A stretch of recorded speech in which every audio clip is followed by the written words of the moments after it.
বিশৃঙ্খল প্রচারণা জনগণ করার জন্য আমরা সকল নেতৃবৃন্দ থেকে আপনাদের কাছে পাঠাইছে রাষ্ট্র কাঠামো মেরামতের জন্য দয়া করে আপনারা এটা করে নেবেন ইনশাআল্লাহ।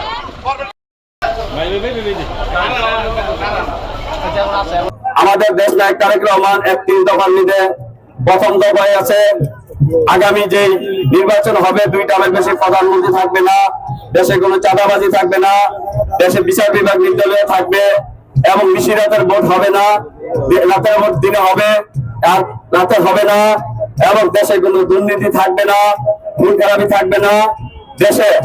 এবং শ্রমিকের জন্য 17 পৃষ্ঠায় লেখা আছে যুক্তরাষ্ট্রের 1 নম্বর জিম চেইন গোল্ড জিম এখন আবারও বাংলাদেশে বসুন্ধরা আবাসিক এলাকা ও বসুন্ধরা সিটি শপিং মলে।